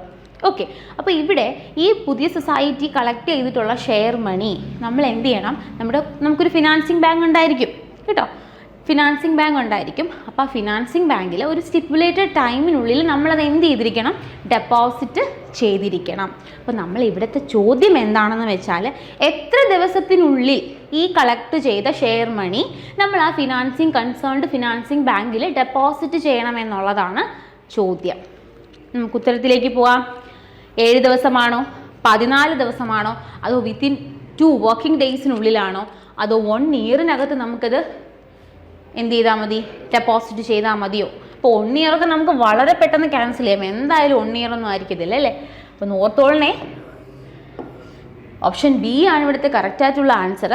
14 ദിവസത്തിനുള്ളിൽ നമ്മുടെ കൺസേൺഡ് ഫിനാൻസിങ് ബാങ്കിൽ നമ്മൾ എന്ത് ചെയ്തിരിക്കണം, അത് ഡെപ്പോസിറ്റ് ചെയ്തിരിക്കണം. So option B is the right answer. If a member acted against the interest of the society, he shall be expelled by. എപ്പോഴാണ് നമ്മൾ ഒരു മെമ്പറിനെ എക്സ്പെൽ ചെയ്ത് കളയുന്നത്? എക്സ്പെൽ ചെയ്യുന്ന എപ്പോഴാണ്? ആ ഒരു മെമ്പർ സൊസൈറ്റിക്ക് എഗെയിൻസ്റ്റ് ആയിട്ട് പ്രവർത്തിക്കുമ്പോഴാണ് നമ്മൾ എന്ത് ചെയ്യുന്നത്, അയാളെ പുറത്താക്കുന്നത്. സെക്ഷൻ 17 റൂൾ 18 എക്സ്പൾഷൻ്റെ സെക്ഷനും റൂളും എക്സാമിന് ചോദിച്ചിട്ടുണ്ടേ കേട്ടോ. അപ്പോൾ സെക്ഷൻ 17 എക്സ്പൾഷൻ്റെ സെക്ഷൻ്റെ തൊട്ടടുത്ത അതിൻ്റെ റൂൾ എന്നങ്ങ് പഠിച്ചു വെക്കുക. സെക്ഷൻ 17 റൂൾ 18 എക്സ്പൾഷനെ പറ്റി മെൻഷൻ ചെയ്തിരിക്കുന്നത്. നമ്മുടെ ചോദ്യം ഇതാണോ, സെക്ഷൻ ആണോ? അല്ല. നമ്മുടെ ചോദ്യം എന്താണ്, ഈ എക്സ്പെൽ ചെയ്യുന്ന അതോറിറ്റി ആരെന്നുള്ളതാണ്. അപ്പോൾ ആ ഒരു മെമ്പറിനെ എക്സ്പെൽ ചെയ്യുന്നത് മാനേജിങ് കമ്മിറ്റി ആണോ, ജനറൽ ബോഡി ആണോ, പിന്നെ നമുക്ക് ഓപ്ഷനിൽ ആരൊക്കെയുണ്ട്, പ്രസിഡൻ്റ് ആണോ, ചീഫ് എക്സിക്യൂട്ടീവ് ആണോ, അല്ലേ? ആരാണ് എക്സ്പെൽ ചെയ്യുന്നു എന്നുള്ളതാണ് നമ്മുടെ ചോദ്യം. ആൻസർ എന്താണ്? ജനറൽ ബോഡിയാണ് എക്സ്പെൽ ചെയ്യുന്നത്. എക്സ്പൾഷൻ ഡൺ ബൈ ആരാണ്? ജനറൽ ബോഡിയാണ്. ഇനി ജനറൽ ബോഡി എന്ന് പറയുമ്പോഴേ നമ്മൾ പഠിച്ചു 5 ടൈപ്പ് ജനറൽ ബോഡി ഉണ്ട്. ഇതിൽ ഏത് ജനറൽ ബോഡിയാണ് എന്താണ് എക്സ്പെൽ ചെയ്യുന്നതെന്ന് ചോദിച്ചാൽ ആരാണ്? Special general body. ഇപ്പോൾ ഇനിയിപ്പോൾ ഓപ്ഷനിൽ അങ്ങനെ ആവാം ചോദിക്കുന്നത്, റെപ്രസെൻറ്റേറ്റീവ് ആണോ, ഫസ്റ്റ് ജനറൽ ബോഡി ആണോ, ലാസ്റ്റ് ജനറൽ ബോഡി ആണോ, ആനുവൽ ജനറൽ ബോഡി ആണോ എക്സ്പെൽ ചെയ്യുന്നതെന്ന് ചോദിച്ചാൽ വിതൗട്ട് എനി ഡൗട്ട് പറയുക ഏതാണ്? സ്പെഷ്യൽ ജനറൽ ബോഡിക്കാണ് അതിനുള്ള റൈറ്റ് ഉള്ളത്. ഓക്കെ അല്ലേ? അപ്പോൾ അതിൻ്റെ സെക്ഷൻ നമുക്ക് എക്സാമിന് ചോദിച്ചിട്ടുണ്ട്. റൂള്, സെക്ഷൻ, ആരാണ് അല്ലെങ്കിൽ ഏത് ടൈപ്പ് ജനറൽ ബോഡിയാണ് എന്നുള്ളതൊക്കെ നമുക്ക് മുൻ വർഷങ്ങളിൽ ചോദിച്ചിട്ടുള്ള ചോദ്യങ്ങളാണ് കേട്ടോ. The liability of a past member shall be continue for a period of dash from the date on which he ceased to be a member. Liability of a past member അല്ലേ? അയാൾ ആ മെമ്പർഷിപ്പ് ഡിസ്കണ്ടിന്യൂ ചെയ്ത് പോകുമ്പോൾ എത്ര വർഷം വരെ ആ ഒരു ലൈബിലിറ്റി അവിടെ നിലനിൽക്കും? Liability of A past member എത്ര വർഷം വരെ ആയിരിക്കും, അല്ലെങ്കിൽ എത്ര മാസമോ അല്ലെങ്കിൽ എത്ര വർഷം വരെ ആയിരിക്കും അതവിടെ നിലനിൽക്കുന്നത് എന്നുള്ളതാണ് ചോദ്യം അല്ലേ? 60 ഡേയ്സ് ഉണ്ട്, 3 ഇയർ ഉണ്ട്, 1 ഇയർ ഉണ്ട്, 90 ഡേയ്സ് ഉണ്ട് അല്ലേ? അപ്പോൾ ഇവിടുത്തെ ആൻസർ എന്താണ്? 3 വർഷമാണ് കേട്ടോ. അപ്പോൾ നമുക്കൊരു ഡൗട്ട് തോന്നും, അയ്യോ 2 വർഷമല്ലേ? മാറി. നമ്മുടെ ലേറ്റസ്റ്റ് അമെൻമെൻറ്റിൽ ചെറിയൊരു മാറ്റം എന്ത് ചെയ്തിട്ടുണ്ട്, ഈ ഒരു കാര്യത്തിലും വരുത്തിയിട്ടുണ്ട്. മുന്നേ എത്രയായിരുന്നു? 2 ഇയർ ആയിരുന്നു കേട്ടോ. പക്ഷേ ഇപ്പം എത്രയാക്കി? 3 വർഷമാക്കി കേട്ടോ. 3 ഇയേഴ്സാണ് അവരുടെ ലയബിലിറ്റി. പാസ്റ്റ് മെമ്പറിൻ്റെ ലയബിലിറ്റി എത്ര വർഷം നിലനിൽക്കും? 3 വർഷം കേട്ടോ. The liability of a past member shall continue for the period of 3 years from the date on which he ceased to be a member. Okay, അപ്പം നമുക്ക് അമെൻമെൻറ്റ് ഉൾപ്പെട്ടിട്ടുണ്ട്. CSEB വരുന്ന എക്സാമുകൾക്ക് അമെൻമെൻറ്റ് ചേർത്തിട്ട് അല്ലെങ്കിൽ അത്തരത്തിലുള്ള മാറ്റങ്ങൾ ഉൾക്കൊണ്ടുള്ള ചോദ്യങ്ങളായിരിക്കും വരുന്നത് കേട്ടോ. അപ്പോൾ അമെൻമെൻറ്റൊക്കെ കൃത്യമായിട്ട് പുതിയ ഡെഫിനിഷനുകളും സെക്ഷനുകൾ ഏതൊക്കെ ആഡ് ചെയ്തു, അതുപോലെ തന്നെ രജിസ്ട്രേഷനും ഓഡിറ്റിങ്ങിലും ഒക്കെ മാറ്റങ്ങളുണ്ട്. ഇതൊക്കെ കൃത്യമായിട്ട് നമ്മൾ പഠിക്കണം. നമുക്കതുമായി ബന്ധപ്പെട്ട ചോദ്യങ്ങൾ നമ്മൾ ഉൾപ്പെടുത്തിക്കൊണ്ടുള്ള ക്ലാസ്സുകൾ നമുക്ക് ഉടനെ ഉണ്ടാവും. Okay, if there is no paid secretary, the duty to arrange to keep cash balance is vested with. ഇപ്പം നോർമലി നമുക്കറിയാം ഒരു പെയ്ഡ് സെക്രട്ടറി ഉണ്ടെങ്കിൽ അല്ലേ, പെയ്ഡ് സെക്രട്ടറി ഉണ്ടെങ്കിൽ നമുക്ക് ബുക്സ് ഓഫ് അക്കൗണ്ട്സുകളും ക്യാഷും എല്ലാം ആരുടെ കസ്റ്റഡിയിലായിരിക്കും? Maintenance of books of accounts എന്ന് പറയുന്നത് ആരുടെ ഡ്യൂട്ടിയാണ്? ചീഫ് എക്സിക്യൂട്ടീവിൻ്റെ അഥവാ സെക്രട്ടറിയുടെ ഡ്യൂട്ടിയാണ്. അപ്പോൾ ഈ അത്തരത്തിലൊരു പെയ്ഡ് സെക്രട്ടറി ഇല്ല എങ്കിൽ കേട്ടോ, സൊസൈറ്റിക്ക് അങ്ങനെ ഒരു പെയ്ഡ് സെക്രട്ടറി ഇല്ല എങ്കിൽ ആ ഒരു ഡ്യൂട്ടി, ക്യാഷ് ബാലൻസ്, ഇവിടെ ബുക്സ് ഓഫ് അക്കൗണ്ട്സുകൾ പറയുന്നില്ല, ക്യാഷ് ബാലൻസ് മാത്രമേ സ്പെസിഫൈ ചെയ്ത് പറയുന്നുള്ളൂ. ക്യാഷ് ബാലൻസ് കീപ്പ് ചെയ്യുക എന്ന് പറയുന്നത് പെയ്ഡ് സെക്രട്ടറിയുടെ അഭാവത്തിൽ ആരായിരിക്കണം ആ ഡ്യൂട്ടി ചെയ്യേണ്ടത് എന്നുള്ളതാണ് ചോദ്യം. പ്രസിഡൻ്റ് ഉണ്ട്, മാനേജിങ് കമ്മിറ്റി മെമ്പറിനെ ഏൽപ്പിക്കാമോ? സെയിൽ ഓഫീസർ ഉണ്ടോ? ഓഡിറ്ററിനാണോ? അല്ലേ? അപ്പോൾ നമ്മുടെ ഒരു സൊസൈറ്റിയുടെ ക്യാഷ് ബാലൻസ് നമ്മൾ ഓഡിറ്ററിനെയോ സെയിൽ ഓഫീസറിനെയോ നമ്മൾ എന്ത് ചെയ്യാറുണ്ട്? ബോധിപ്പിക്കുമോ? ഇല്ല. ആരായിരിക്കും? ആൻസർ എന്താണ്? പ്രസിഡന്റ് കേട്ടോ. ഓപ്ഷൻ എ ആണ് റൈറ്റ് ആൻസർ എന്ന് പറയുന്നത്. So next question. The period of managing committee of a cooperative society shall be 5 years from the date of. അപ്പം നമുക്കറിയാം ഒരു മാനേജിങ് കമ്മിറ്റി, ഒരു ഇലക്ഷൻ വന്നു, ഒരു പുതിയൊരു ബോർഡ് അവിടെ വന്നു, അവരുടെ ഒരു ടേം ഓഫ് ഓഫീസ് എന്ന് പറയുന്നത് 5 വർഷമാണെന്നുള്ളത് നമുക്കറിയാം അല്ലേ? 5 വർഷമാണ്. ഈ 5 വർഷം എന്ന് പറയുന്നത് എന്ന് മുതലാണ് ആ ഒരു 5 ഇയർ നമ്മൾ കൗണ്ട് ചെയ്ത് തുടങ്ങുന്നത് എന്നുള്ളതാണ് ചോദ്യം അല്ലേ? ഇലക്ഷൻ സമയം മുതലാണോ? പുതിയ കമ്മിറ്റി എലക്ട് ചെയ്തത് മുതലാണോ? എങ്ങനെയാണ്? ഇലക്ഷൻ്റെ പ്രൊസീജിയർ സ്റ്റാർട്ട് ചെയ്തത് മുതലാണോ? അല്ലേ? അപ്പോൾ നമ്മളൊരു കമ്മിറ്റി സ്റ്റാർട്ട് അല്ലെങ്കിൽ ആ ഒരു പർട്ടിക്കുലർ കമ്മിറ്റിയുടെ എക്സ്പയറി ഡേറ്റ് കഴിയുന്നതിന് 60 ദിവസം മുമ്പേ തന്നെ നമ്മൾ എന്ത് ചെയ്യണം? ഇലക്ഷൻ്റെ കാര്യങ്ങളിലേക്ക് നമ്മൾ കടക്കണം കേട്ടോ. 16 days prior to the election. നമ്മൾ അതിന് ശേഷം ആ ഒരു 60 daysന് അതിന് ശേഷം നമ്മൾ എന്ത് ചെയ്യത്തില്ല? പുതിയ മെമ്പേഴ്സിനെ ഒന്നും നമ്മൾ അഡ്മിറ്റ് ചെയ്യത്തില്ല. ഓക്കെ, അപ്പോൾ ആ ഒരു പ്രൊസീജിയർ ഇലക്ഷൻ എന്ന് പറയുന്നത് അത്രത്തോളം വളരെ ഇമ്പോർട്ടൻ്റ് ആയിട്ട് സ്റ്റിപ്പുലേറ്റഡ് ടൈമിനുള്ളിൽ ചെയ്യേണ്ട കാര്യമാണ്. അപ്പോൾ നമ്മുടെ ചോദ്യം എന്താണെന്ന് വെച്ചാൽ ആ ഒരു 5 years നമ്മൾ കൗണ്ട് ചെയ്യുന്നത് എന്ന് മുതലാണ്? ഇലക്ഷൻ ടു ദ കമ്മിറ്റി ആണോ? അതോ ടേക്കൺ ചാർജ് എടുത്തതിന് ശേഷമാണോ? നമ്മൾ നേരത്തെ പറഞ്ഞ പോലെ ആ ഒരു എക്സ്പയറി പീരീഡ് കഴിയുന്ന ആ ഒരു ടൈം തൊട്ടാണോ നമ്മൾ അടുത്ത മാനേജിങ് കമ്മിറ്റിയുടെ ടൈം ഓഫ് ഓഫീസ് കൗണ്ട് ചെയ്യുന്നത്? ഇലക്ഷൻ ഓഫ് ദ പ്രസിഡൻറ്റിനെ എലക്ട് ചെയ്തതിന് ശേഷം ആ ബോർഡ് നിലവിൽ വരുന്നു എന്നുള്ളതാണോ അതിൻ്റെ ഒരു മീനിങ്? എന്താണ്? ശരിക്കും നമുക്ക് കോമൺ സെൻസ് ചിന്തിച്ചാൽ മതി അല്ലേ? എന്താണ് എലക്ഷൻ ടു ദ കമ്മിറ്റി? ശരിക്കും ആ ഒരു കമ്മിറ്റി എലക്ട് ചെയ്ത് കമ്മിറ്റി നിലവിൽ വരുന്നത് തൊട്ടാണ്, അല്ലാതെ എലക്ഷൻ്റെ എക്സ്പയറി ഡേറ്റോ അല്ലെങ്കിൽ അത് ചാർജ് ചെയ്തതിൻ്റെ ബേസിലോ ഒന്നുമല്ല. എന്താണ്? എലക്ഷൻ ടു ദാറ്റ് കമ്മിറ്റി അന്ന് മുതലാണ് നമ്മൾ 5 year കൗണ്ട് ചെയ്യുന്നത്. ഓക്കെ, അപ്പോൾ ഓപ്ഷൻ എ ആണ് ഇവിടുത്തെ right answer. Dash is a first step towards surcharge. Dash is a first step towards surcharge. Section 68 സർചാർജിനെ പറ്റി പറയുന്നത് അല്ലേ? അപ്പോൾ നമ്മൾ മെമ്പേഴ്സ് എന്തെങ്കിലും ഒരു മിസ്അപ്രോപ്രിയേഷൻ സൊസൈറ്റിക്ക് എഗെയിൻസ്റ്റ് ആയിട്ട് നമ്മൾ വരുമ്പോഴാണ് എന്ത് ചെയ്യുന്നത്? സർചാർജ് ചെയ്യപ്പെടുന്നത് അല്ലേ? സെക്ഷൻ 68 അതിനെപ്പറ്റി പറയുന്നുണ്ട്. അപ്പോൾ ഇവിടുത്തെ ചോദ്യം, ഒരു സർചാർജ് വരുവാണ് സെക്ഷൻ 68 പ്രകാരം, അതിൻ്റെ ഫസ്റ്റ് സ്റ്റെപ്പ്, അതിന് മുന്നോടിയായിട്ട് ആദ്യം എന്താണ് നടക്കുന്നത്? ഓഡിറ്റ് ആണോ? ഓഡിറ്റ് നടത്തിയാണോ നമ്മൾ തെളിയിക്കുന്നത്? നോക്കാം. ഇൻസ്പെക്ഷൻ ആണോ? സൂപ്പർവിഷൻ ആണോ? അതോ എൻക്വയറി ആണോ? എന്താണ്? നമുക്കൊരു ഡൗട്ട് വരും അല്ലേ ഇവിടെ. ഈ എൻക്വയറി ആണോ അതോ സൂപ്പർവിഷൻ നമുക്ക് ക്യാൻസൽ ചെയ്യാം അല്ലേ? സൂപ്പർവിഷൻ അല്ല. പക്ഷേ ഓഡിറ്റ്, ഇൻസ്പെക്ഷൻ, എൻക്വയറി എന്ന് പറയുമ്പോൾ എല്ലാം നമ്മളുടെ സൊസൈറ്റിയുടെ വർക്കിംഗ് എങ്ങനെയാണെന്നുള്ളതൊരു കണ്ടെത്തലാണ് അല്ലേ? അപ്പോൾ അത് മൂന്നും നമുക്ക് ഉള്ളിലൊരു ഡൗട്ട് വരാം അല്ലേ? ഇനി ഡൗട്ട് വരണ്ട. സർചാർജിൻ്റെ ഫസ്റ്റ് സ്റ്റെപ്പ് ചോദിച്ചാൽ വേറെ ഒന്നിലോട്ടും ആലോചിക്കരുത്, എൻക്വയറി ആണ് അല്ലേ? അവിടെ നമ്മൾ ശ്രദ്ധിക്കേണ്ടത് ഒരാളൊരു തെറ്റ് ചെയ്തോ ഇല്ലയോ നമ്മൾ കണ്ടെത്തണം. അത് കണ്ടെത്തിയാലേ അതിന്മേലുള്ള പണിഷ്മെൻറ്റും പെനാൽറ്റി കാര്യങ്ങളൊക്കെ നമുക്ക് അയാൾമേൽ ചാർജ് ചെയ്യാൻ പറ്റത്തുള്ളൂ. അല്ലാതെ വെറുതെ ഇങ്ങനെ പറയുവാണ് അയാൾ എന്തെങ്കിലും മിസ്അപ്രോപ്രിയേഷൻ കാണിച്ചു, എഗെയിൻസ്റ്റ് ആയിട്ട് സൊസൈറ്റിക്ക് എഗെയിൻസ്റ്റ് ആയിട്ട് ചെയ്തു എന്ന് പറയുമ്പോൾ നമുക്കിത് വിശ്വസിക്കാൻ പറ്റുമോ? ഇല്ല. നമുക്ക് എന്ത് ചെയ്യണം? അതിന് തെളിവ് വേണം അല്ലേ? അപ്പം തെളിവിന് നമ്മൾ എന്താ ചെയ്യാറ്? എൻക്വയറി നടത്തണം കേട്ടോ. എൻക്വയറിയിലൂടെ മാത്രമേ നമുക്കത് എന്ത് ചെയ്യാൻ പറ്റത്തുള്ളൂ? തെളിയിക്കാൻ പറ്റുള്ളൂ.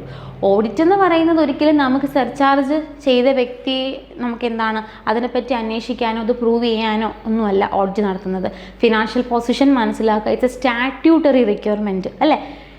ഇൻസ്പെക്ഷൻ എന്ന് പറയുന്നത് വിത്തൗട്ട് പ്രയർ നോട്ടീസിൽ നമ്മുടെ ഒരു സൊസൈറ്റിയുടെ വർക്കിംഗ് എങ്ങനെയാണെന്നുള്ളത് എന്ത് ചെയ്യുവാണ്? ഇൻസ്പെക്ടർ ചെക്ക് ചെയ്യുവാണ് നമ്മളെല്ലാം ബുക്സ് ഓഫ് അക്കൗണ്ട്സുകളെല്ലാം പ്രോപ്പർലി മെയിൻറ്റെയിൻ ചെയ്യുന്നുണ്ടോ, നമ്മുടെ വർക്കിംഗ് എങ്ങനെയാണ്, നമ്മുടെ ക്യാഷ് ബാലൻസ് എല്ലാം നമ്മൾ പ്രോപ്പറായിട്ട് മെയിൻറ്റെയിൻ ചെയ്യുന്നുണ്ടോ എന്നുള്ള പ്രത്യേകിച്ചൊരു പ്രോബ്ലം ഉണ്ടെങ്കിൽ മാത്രമല്ല ഇൻസ്പെക്ഷൻ നടത്തുന്നത്. ഒരു ഇൻസ്പെക്ഷൻ നടത്തുന്നു എന്ന് അതിൻ്റെ അർത്ഥം അവിടെ എന്തെങ്കിലും പ്രോബ്ലം ഉണ്ട് എന്നുള്ളതല്ല. പ്രോബ്ലം ഉണ്ടെങ്കിലും ഇല്ലെങ്കിലും എന്ത് ചെയ്യാം, ഏത് ടൈം എപ്പോൾ വേണോ ഒരു സൊസൈറ്റി അല്ലെങ്കിൽ ബാങ്കിനെ എന്ത് ചെയ്യാം, ഇൻസ്പെക്ട് ചെയ്യാം കേട്ടോ. അപ്പോൾ സർചാർജിൻ്റെ ഫസ്റ്റ് സ്റ്റെപ്പ് എന്ന് പറയുമ്പോൾ നിങ്ങൾ ഇങ്ങനെ കണക്ട് ചെയ്യുക, നമ്മളിവിടെ കണ്ടെത്തുവാണ് അങ്ങനെ ഒരു കാര്യം അവിടെ നടന്നിട്ടുണ്ടോ ഇല്ലയോ എന്ന് നമ്മൾ കണ്ടെത്തുവാണ് അല്ലേ. അപ്പോൾ എൻക്വയറിയാണ് കറക്റ്റ് ആൻസർ എന്ന് പറയുന്നത്. So option D is the right answer.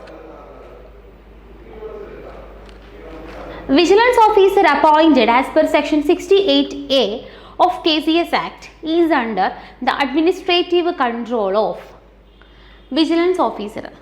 Section 68A of KCS act 1969 ആരെ പറ്റി പറയുന്നത്, വിജിലൻസ് ഓഫീസറിനെ പറ്റി പറയുന്നത് അല്ലേ.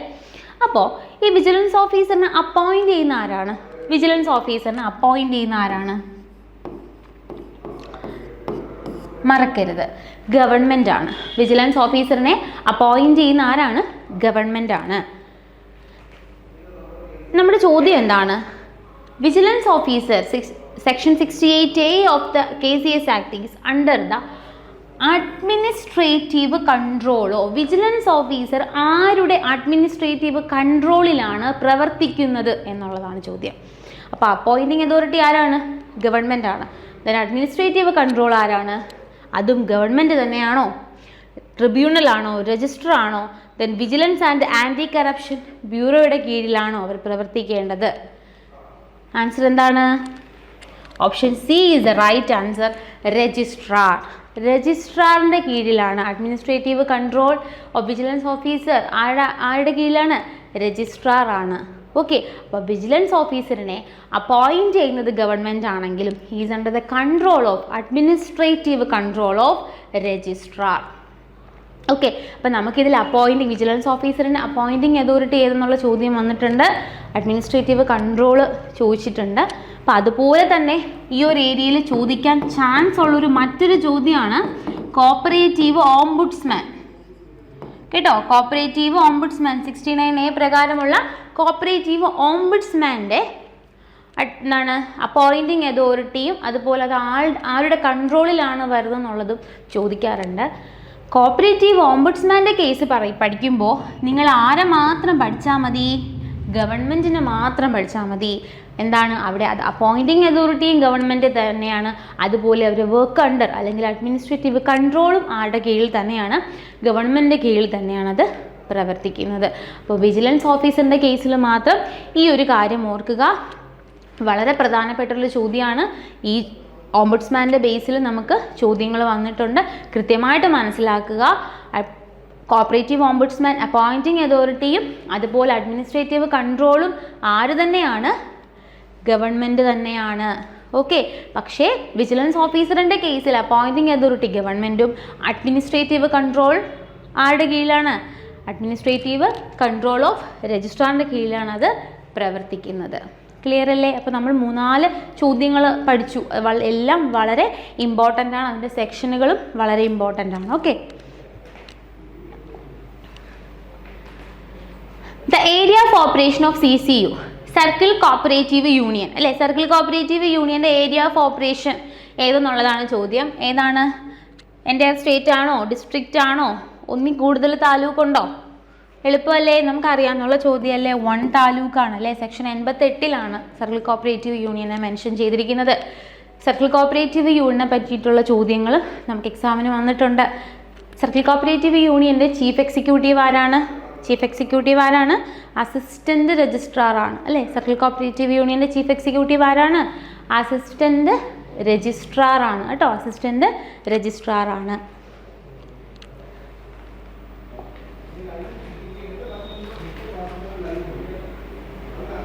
Which of the following had set up the core banking infrastructure of rural banks? Core banking infrastructure.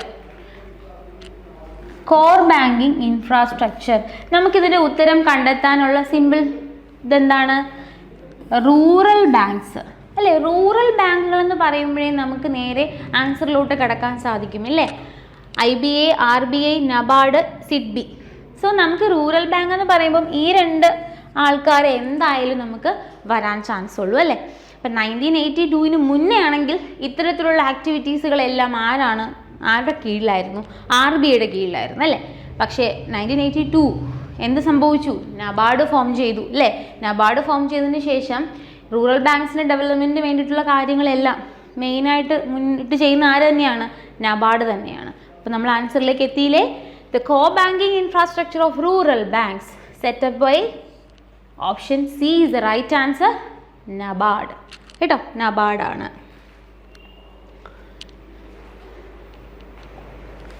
അടുത്ത് നോക്കാം. Legacy is a dash receipt. Legacy എന്ന് പറയുന്നത് എന്ത് ടൈപ്പ് റിസീപ്റ്റാണ്? നമ്മുടെ മുന്നിൽ രണ്ട് ഓപ്ഷനേ ഉള്ളൂ അല്ലേ? ഒന്നുകിൽ ഇത് ക്യാപിറ്റൽ ആയിരിക്കും, അല്ലെങ്കിൽ ഇത് റവന്യൂ റിസീപ്റ്റ് ആയിരിക്കും അല്ലേ? എപ്പോഴും നമ്മുടെ ഉള്ളിലെ കൺഫ്യൂഷൻ എന്താണ്? Whether it is capital or revenue. അപ്പോൾ ഇതിലേത് കൊടുക്കണം എന്നുള്ള കൺഫ്യൂഷൻ നമുക്ക് ഇന്നൊന്ന് ക്ലിയർ ചെയ്താലോ? ഒരു ഹിൻറ്റിലൂടെ നിങ്ങൾക്കിത് മനസ്സിലാക്കാം. അതായത് നമുക്കിപ്പോൾ ഒരു റെക്കറിങ് നേച്ചറായിട്ടുള്ള ഒരു റിസീപ്റ്റാണ്. അതിങ്ങനെ ഇപ്പോൾ ഒരു 2 മന്ത് നമുക്ക് വന്നു, ദെൻ ഒരു ആഫ്റ്റർ ഒരു 2-3 മന്ത് കഴിയുമ്പോൾ വീണ്ടും നമുക്ക് അങ്ങനെ ഒരു റിസീപ്റ്റ് വരും. കണ്ടിന്യൂസ് ആയിട്ട് റെക്കറിങ് ആയിട്ട് എന്ത് ചെയ്യും? വന്നുകൊണ്ടിരിക്കുന്ന ഒരു റിസീപ്റ്റ് ആണെന്ന് കരുതുക. ഓക്കെ, അപ്പോൾ അത്തരത്തിലുള്ള റിസീപ്റ്റുകളെ നമുക്ക് എന്ത് വിളിക്കാം? റെക്കറിങ് റിസീപ്റ്റുകളെ നമുക്ക് എന്ത് വിളിക്കാം? റവന്യൂ റിസീപ്റ്റ് എന്ന് പറയാം. ഓക്കെ, റെക്കറിങ് വീണ്ടും ആവർത്തിച്ച് വരുന്ന വരുമാനങ്ങൾ അല്ലേ?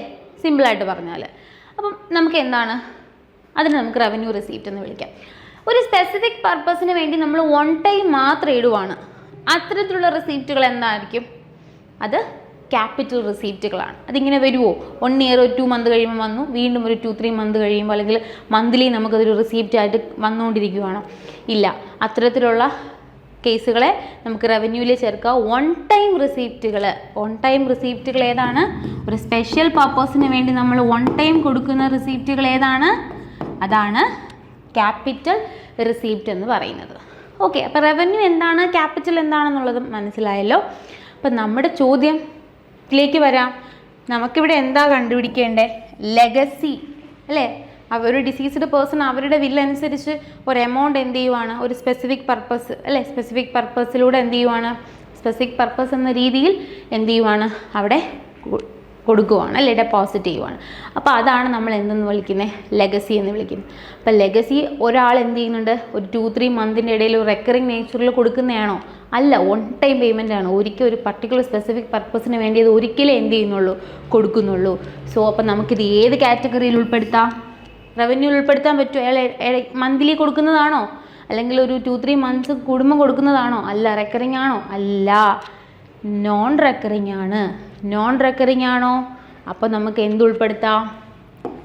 Capital receipt. അപ്പോൾ ഇത് പല രീതിയിലും ചോദിക്കാം. അപ്പോൾ നിങ്ങൾ ആദ്യം മനസ്സിലാക്കേണ്ടത് ഈ പറയുന്ന ഏത് കാറ്റഗറിയിൽ അത് വരുന്നു എന്നുള്ളതാണ്. ക്യാപിറ്റൽ റിസീപ്റ്റ് ആണോ, റവന്യൂ റിസീപ്റ്റ് ആണോ, ഇതിലേത് കാറ്റഗറിയിൽ അത് വരും? അത് റെക്കറിങ് ആണോ, നോൺ റെക്കറിങ് ആണോ? അപ്പോൾ ആദ്യം നിങ്ങൾ എന്താ മനസ്സിലാക്കാനുള്ളത്? തന്നിരിക്കുന്ന പർട്ടിക്കുലർ ഐറ്റം റെക്കറിങ് ആണോ, നോൺ റെക്കറിങ് ആണോ എന്നുള്ളത് മനസ്സിലാക്കുക. ദെൻ അത് മനസ്സിലാക്കിയാൽ നമുക്ക് വളരെ എളുപ്പം എന്ത് ചെയ്യാം? ആൻസറിലോട്ട് എത്താൻ സാധിക്കും. സോ ഇവിടുത്തെ ഓപ്ഷൻ ഏതാണ്? Option B is the right answer, capital receipt. The book of original entry of a cooperative society is book of original entry. Book of original entry ഏതാണ്? ജനറൽ ലെഡ്ജർ ആണോ നമ്മൾ ബുക്ക് ഓഫ് ഒറിജിനൽ എൻട്രി എന്ന് പറയുന്നത്? General ledger ആണോ, subsidiary ബുക്കാണോ, day ബുക്കാണോ, അല്ലെങ്കിൽ special ledger ആണോ? ഏതാണ്? Day ബുക്കാണ് അല്ലേ? ഡേ ബുക്കാണ് നമ്മൾ ബുക്സ് ഓഫ് ഒറിജിനൽ എൻട്രി എന്ന് പറയുന്നത്. ഏതാണ്? നമ്മൾ ജേണൽ എന്ന് പറയില്ലേ? Same case in cooperative society എന്താണ്? നമ്മൾ ട്രാൻസാക്ഷൻസ് എല്ലാം, ഡെയിലി ട്രാൻസാക്ഷൻസ് എല്ലാം ആണെന്നുള്ളതെല്ലാം റെക്കോർഡ് ചെയ്ത് പോകുന്നത് എവിടെയാണ്? ഡേ ബുക്കാണ്. ഈ ഡേ ബുക്കിൽ എഴുതുന്ന ഡീറ്റെയിൽസ് നമ്മൾ എന്തിലോട്ട് മാറ്റും? ജനറൽ ലെഡ്ജറിലോട്ട് മാറ്റും. ഓക്കെ, അപ്പോൾ ഇവിടുത്തെ ആൻസർ ഏതാണ്? Option B is the right answer, day book. The dash ratio indicates the efficiency of the production or trading operation. The dash ratio indicates എന്താണ്? നമ്മുടെ റേഷ്യോ ആണ് കണ്ടുപിടിക്കാനുള്ളത്. ഇത് എന്ത് റിലേറ്റ് ചെയ്യുന്ന ഓർത്തിരിക്കുക. Efficiency of the production or trading operation. Production അല്ലെങ്കിൽ trading ഓപ്പറേഷൻസിൻ്റെ efficiency മനസ്സിലാക്കണമെങ്കിൽ നമ്മൾ എന്ത് ടൈപ്പ് റേഷ്യോ ആയിരിക്കും കാൽക്കുലേറ്റ് ചെയ്യുന്നത്? ഗ്രോസ് പ്രോഫിറ്റ് ആണോ, നെറ്റ് പ്രോഫിറ്റ് ആണോ, എന്ത് ടൈപ്പാണ് എന്നുള്ളത് നമ്മളൊന്ന് മനസ്സിലാക്കണം. അപ്പം നമ്മൾ ആദ്യം ചിന്തിക്കേണ്ടത് ഒരു പ്രൊഡക്ഷൻ അല്ലെങ്കിൽ ഒരു ട്രേഡിംഗ് ഓപ്പറേഷൻ്റെ റിസൾട്ട് ഫൈൻഡ് ഔട്ട് ചെയ്യുന്നെങ്കിൽ അല്ലെങ്കിൽ ചെയ്യണമെങ്കിൽ നമ്മൾ എന്ത് അക്കൗണ്ട് ആയിരിക്കും പ്രിപ്പയർ ചെയ്യുന്നത്? എന്ത് അക്കൗണ്ടാണ് നമ്മൾ പ്രിപ്പയർ ചെയ്യുന്നത്? ഒരു ട്രേഡിംഗ് ഓപ്പറേഷൻ്റെ റിസൾട്ട് കിട്ടാൻ നമ്മൾ എന്ത് അക്കൗണ്ടാണ് പ്രിപ്പയർ ചെയ്യുന്നത്? യെസ്, ട്രേഡിംഗ് അക്കൗണ്ടാണ് പ്രിപ്പയർ ചെയ്യുന്നത്. കറക്റ്റ് അല്ലേ? ട്രേഡിംഗ് അക്കൗണ്ട് അല്ലേ? ട്രേഡിംഗ് അക്കൗണ്ടാണ് പ്രിപ്പയർ ചെയ്യുന്നത്. ഈ ട്രേഡിംഗ് അക്കൗണ്ട് പ്രിപ്പയർ ചെയ്യുമ്പോൾ നമുക്കവിടെ കിട്ടുന്ന റിസൾട്ട് എന്താണ്? നമുക്ക് എന്താണ് കിട്ടുന്നത്? ഒന്നുകിൽ നമുക്കവിടെ കിട്ടുന്നത് ഗ്രോസ് പ്രോഫിറ്റ് ആയിരിക്കും അല്ലേ, അല്ലെങ്കിൽ നമുക്കതിൻ്റെ റിസൾട്ട് എന്ന് പറയുന്നത് ഗ്രോസ് ലോസ് ആയിരിക്കും. ഒന്നുകിൽ പ്രോഫിറ്റ് അല്ലെങ്കിൽ ലോസ്. എന്ത്? ഗ്രോസ് പ്രോഫിറ്റോ ഗ്രോസ് ലോസോ ആയിരിക്കും നമുക്ക് എന്ത് ചെയ്യുന്നത്? അതിൻ്റെ റിസൾട്ടായിട്ട് കിട്ടുന്നത്. അപ്പോൾ ഇനി നിങ്ങൾക്ക് ആൻസറിലോട്ട് നമ്മൾ എത്തിയില്ലേ? ഒരു പ്രൊഡക്ഷൻ ആൻഡ് ട്രേഡിംഗ് ഓപ്പറേഷൻ്റെ എഫിഷ്യൻസി മനസ്സിലാക്കണമെങ്കിൽ നമ്മളവിടെ പ്രിപ്പയർ ചെയ്യുന്നത് എന്താണ്? നമുക്ക് കിട്ടുന്ന റിസൾട്ട് എന്താണ്? ഗ്രോസ് പ്രോഫിറ്റ് ആണ്. സോ ഗ്രോസ് പ്രോഫിറ്റിൻ്റെ ബേസിൽ തന്നെ ആയിരിക്കും നമ്മൾ എന്ത് പ്രിപ്പയർ ചെയ്യുന്നത്? ഗ്രോസ് പ്രോഫിറ്റ് റേഷ്യോയും നെറ്റ് സെയിൽസും കൂടെ എന്താണ് ഇക്വേറ്റ് ചെയ്തിട്ടാണ് നമ്മൾ അവിടെ എന്ത് കണ്ടുപിടിക്കുന്നത്? ഗ്രോസ് പ്രോഫിറ്റ് റേഷ്യോ കണ്ടുപിടിക്കുന്നത് അല്ലേ.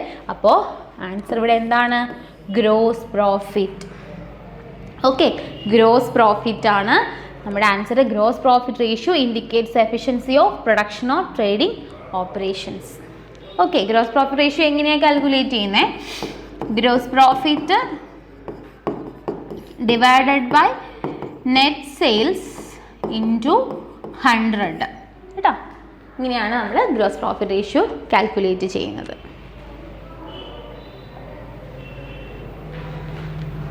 അടുത്ത ചോദ്യത്തിലേക്ക് പോകാം. The depreciation method generally followed in cooperative accounting. നമുക്ക് പല ഡിപ്രീസിയേഷൻ മെത്തേഡുകളൊക്കെ ഉണ്ട് അല്ലേ. നമ്മൾ കമ്പനി അക്കൗണ്ട്സുകളൊക്കെ പഠിക്കുമ്പോൾ നമ്മൾ പഠിക്കുന്നുണ്ട്. റിവാലുവേഷൻ, ആനുവിറ്റി, ഗ്ലോബൽ മെത്തേഡൊക്കെ ഉണ്ട്. കോപ്പറേറ്റീവ് സൊസൈറ്റിയെ പറ്റി പറയുമ്പോൾ നമുക്കെങ്ങനെ എന്തെങ്കിലും മെത്തേഡുകളുണ്ടോ? ഓർത്തിരിക്കണേ, ഡിപ്രീസിയേഷൻ ഫണ്ടാണ് നമുക്കുള്ളത് കേട്ടോ. നമുക്ക് എന്താണുള്ളത്?